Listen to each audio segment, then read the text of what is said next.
Hello दोस्तों। तो अभी आपका जेई मेंस का सेकंड अटेम्प्ट लगभग ओवर होने को आया है ना। 2 ही आपके दिन और बाकी हैं। तो मैक्सिमम स्टूडेंट अभी तक दे चुके होंगे। और यहाँ पर ना ये जो समय आता है आपका कॉलेज में एडमिशन लेने तक का, इसमें बहुत ज़्यादा कन्फ्यूजन क्रिएट हो जाता है। तो पहला एक सबसे बड़ा क्वेश्चन कि आपका एग्जाम बहुत सारे स्टूडेंट का खराब होगा, बहुत सारे स्टूडेंट का बहुत अच्छा गया होगा, कुछ कंफ्यूज होंगे कि पता नहीं कट ऑफ क्लियर होगा या नहीं होगा, एनआईटी मिलेगा या नहीं मिलेगा, कौन सा मिलेगा, हमको मनचाहा कॉलेज मिल सकता है या नहीं मिल सकता है। ठीक है। तो यार थोड़ा सा मैं इस टॉपिक पर बात करने के लिए आपसे आया हूँ। अब यहाँ पर क्या होता है, सबसे इंपॉर्टेंट आपका कि ड्रॉप हमको लेना चाहिए या नहीं लेना चाहिए। यदि आपका एग्जाम बहुत अच्छा गया है तो ऑफकोर्स आपको एडवांस आगे देना है और आईआईटी में आप पहुंच जाओगे, कोई प्रॉब्लम नहीं है। बट इन केस आपको ऐसा लग रहा है कि हमारा मेंस गड़बड़ हो गया है, और ऐसा है कि कभी कभी हमने पढ़ाई बहुत अच्छे से कर रखी होती है, ठीक है, बहुत सारे फैक्टर्स होते हैं कि जब हम एग्जाम दे रहे हैं हमारा दिमाग काम नहीं किया, कुछ गलतियां हमसे हो गई, या फिर उतना हम एफर्ट नहीं डाल पाए, किसी चीज कारणवश हम डिस्टर्ब हो गए। ठीक है। और हमको ऐसा लगता है कि हमें अपने आप को एक चांस देना चाहिए या नहीं देना चाहिए, क्या देना सही रहेगा या नहीं रहेगा। यदि हमारा फिर भी आईआईटी में सिलेक्शन नहीं हुआ, यदि हम फिर भी मेंस क्वालिफाइड नहीं कर पाए, तो फिर क्या होगा। तो यार देखो, एक सीधी सी बात है। और क्या जो ड्रॉप लेते हैं वो आईआईटी पहुंचते हैं, तो नो डाउट मैं खुद एक ड्रॉपर था, मेरे काफ़ी सारे दोस्त ड्रॉपर हैं जो आईआईटी में पढ़ रहे हैं। तो ड्रॉप लेने के बाद आईआईटी में सिलेक्शन हो जाता है। और मेरा क्या सीन था कि मैंने 11-12 भी जेई की तैयारी की थी, और फिर मैं उसके बाद 1 साल मैंने ड्रॉप लिया था। कोटा में ही मैंने प्रिपरेशन कर रखी थी। ठीक है। पहली बार भी रैंक अच्छी नहीं आई थी, दूसरी बार भी नहीं आई थी, मेरे को आईआईटी दिल्ली जाना था, बट मैं आईआईटी इंदौर में ही मेरी ग्रेजुएशन हुई। तो यार देखो, यदि आईआईटी मिल जाती है अच्छी बात है, नहीं मिलती है तो क्या हम जो 1 साल रगड़ के घिसाई करने वाले हैं ये बर्बाद जाएगा। तो बिल्कुल नहीं, क्योंकि आप एक बहुत बड़े एग्जाम की तैयारी कर रहे होते हैं। 1 साल जो आप मेहनत कर रहे होते हैं ये आपके आगे काम आने वाला होता है। ये जो मेहनत है ये बहुत कुछ हमें सिखा रही होती है, बहुत कुछ। किस तरीके से हम स्ट्रेस झेल रहे हो, लाखों स्टूडेंट्स उसके बीच में आपका कंपटीशन चल रहा है, तो स्ट्रेस झेलने की शक्ति, जो प्रॉब्लम्स हैं उसको सॉल्व करने की शक्ति, वो सारी चीज़ें हमें ड्रॉप जब लेते हैं तब हमें ये चीज़ें सीखने के लिए मिलती हैं। और आगे भविष्य में आप कोई एग्जाम देना चाहते हो तो वहाँ पर ये बहुत ज़्यादा हेल्प कर रहा होता है। ठीक है। अब क्या होगा, आप में से कुछ स्टूडेंट जिन्होंने जेईई मेंस दिया होगा, जो जस्ट 12th अभी कंप्लीट किए, 12th के साथ ही मतलब फर्स्ट अटेम्प्ट उनका होगा। कुछ स्टूडेंट ऐसे होंगे जो ऑलरेडी एक ड्रॉप ले चुके हैं फर्स्ट, ठीक है, फर्स्ट ड्रॉप पर। अब यार इनका चांस जेईई एडवांस का लास्ट है, क्योंकि हम जेईई एडवांस सिर्फ और सिर्फ 2 बार देख सकते हैं, एक 12th के साथ और एक 12th के जस्ट बाद। ऐसा नहीं गैप कर दो फिर दें, तो वो पॉसिबल नहीं होता है।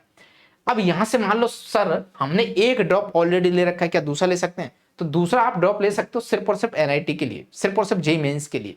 तो 3 बार हम जेईई मेंस दे सकते हैं। ठीक है। ठीक है। उसके बाद बट यदि जब हम थर्ड उसकी सेकंड ड्रॉप की बात कर रहे हैं, तब हमें जेईई जो एडवांस एग्जाम है ना, एडवांस हम नहीं दे पाते हैं और आईआईटी हमको यहाँ पर नहीं मिल रहा होता है। तो वो आपको पता होना चाहिए, बेसिक चीज है। ठीक है। अब यहां से इसमें तो कोई डाउट है नहीं कि एक आप ड्रॉप लेना चाहते हो, ठीक है, आपने थोड़ी सी पढ़ाई अच्छे से कर रखी है, कुछ कारणवश कुछ कमियां थी जो मैंने पहले बहुत सारे कमियां हैं सुधारी नहीं है, ऐसे ही सब हल्के में ले लिया है। बट अब मैं ऐसी कोई भी गलती नहीं करूंगा जिससे यहां पर हमारा सिलेक्शन ना हो, हम मेंस में अच्छा स्कोर ना कर पाए। तो जो गलतियां आपने इस साल की हैं वो आप इस साल रिपीट ना करो। तो यदि आप ड्रॉप के लिए जाते हो तो जा सकते हो, क्योंकि ड्रॉपर भी आईआईटी में पहुंचते हैं और ड्रॉप लेना कोई गलत नहीं है। ठीक है, पहली बात। दूसरी बात, ये थोड़ा सा मुझे डाउटफुल लगता है कि फर्स्ट ड्रॉप के बाद आप सेकंड ड्रॉप ले रहे हो सिर्फ मेंस के लिए, है ना। तो मैं पर्सनली इस चीज़ को सपोर्ट नहीं करता हूं, क्योंकि 1 साल आप ऑलरेडी इधर ड्रॉप लेने के बाद दूसरा ड्रॉप ले रहे हो, ठीक है, और आईआईटी का चांस तो है नहीं, आप एनआईटी में जाना चाहते हो। और फिर इसके बाद मुझे ऐसा लगता है कि आप कोई दूसरा बीटेक कहीं किसी भी कॉलेज से कर लें, और उसके बाद 1 साल का अच्छा सा मेहनत करके आप आगे अपनी स्किल्स पर काम कर सकते हो और किसी भी कंपनी में पहुंच सकते हो। तो ये मेरा ओपिनियन है। बाकी सेकंड ड्रॉप भी मेरा एक दोस्त था, मेरा ही क्लासमेट था, उसने लिया था, तो भी एनआईटी में पहुंचा और है, उसकी जॉब वगैरह लग गई। प्रॉब्लम तो कोई प्रॉब्लम नहीं है। तो ये सब आपके अकॉर्डिंग है, तो मैं एक पर्सन अपना अपना ओपिनियन इसमें दे रहा हूं। ठीक है। तो बहुत ज़्यादा लोगों की बातों में आपको नहीं आना है। अभी मेंस जैसे ही हो रहा है, बच्चों के लगातार कॉल आ रहे हैं, सर केमिस्ट्री हमारे 19 क्वेश्चन सही हैं, 20 क्वेश्चन सही हैं, हमारा पूरा मैथ्स छूट गया, हमारा फिजिक्स छूट गया, हमारा कट ऑफ क्लियर नहीं होगा, कन्फ्यूजन हो रहा है कि मैंने बहुत मेहनत की थी, एग्जाम पूरा बिगड़ गया, मैं क्या करूं, घबराने लगते हैं। तो यार ये जिंदगी का फर्स्ट स्टेप है सक्सेस का। ऐसा नहीं है कि जेईई मेंस और आईआईटी ही सब कुछ है। जो आईआईटी में नहीं पहुंचे हैं वो भी बहुत बढ़िया कर रहे हैं, और जो आईआईटी में पहुंच जाता है उसमें से भी कुछ ऐसे लोग होते हैं जो अच्छा नहीं कर रहे होते हैं। सीधी सी बात है, ठीक है। तो बहुत बहुत इसका वो हंगामा टाइप और वैसे हाँ कि जो सब कुछ छूट गया, ऐसा कुछ भी नहीं है, ठीक है। बहुत सारे ऑप्शंस आपके पास आगे आ रहे होंगे।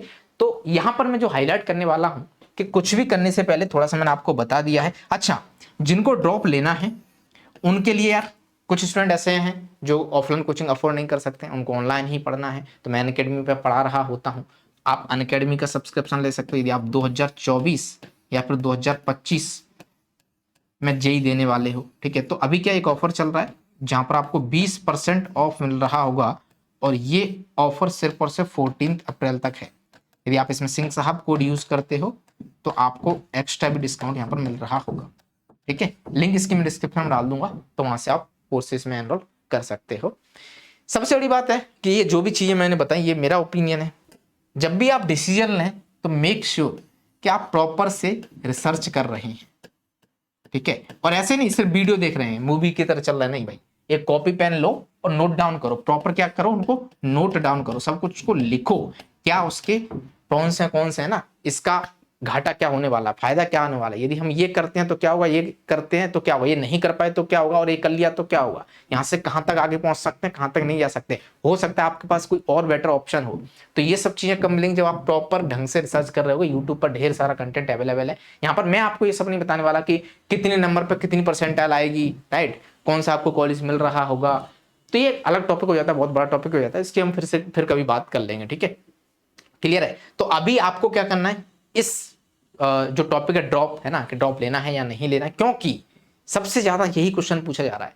मैं सर बहुत परेशान हूं, मेरा एग्जाम बिगड़ गया, मैं क्या करूं, ठीक है। तो थोड़ा सा ठंडे दिमाग से सोचो और उसके बाद डिसीजन लो कि हमें क्या करना है, क्योंकि एक गलत डिसीजन आपका कैरियर के साथ खिलवाड़ कर सकता है। तो ऐसा कुछ भी ना हो, तो सोच समझ के और एडवाइस उन्हीं से लेना जो यार इस काम में थोड़े से परफेक्ट ना हो। किसी से भी हम रैंडमली एडवाइस लेने चले जाते हैं, उसकी बातों में मोटिवेट होके चलो भाई चलो पढ़े इधर उधर, तो वैसा सीन नहीं होना चाहिए। आजकल मोटिवेशन कहीं से भी आपको मिल सकता है ना। तो थोड़ा सा देखें और रिसर्च करें, उसके बाद ही डिसीजन लें, ठीक है। चलो फिर अपन मिलते हैं नेक्स्ट वीडियो में, तब तक के लिए बाय बाय।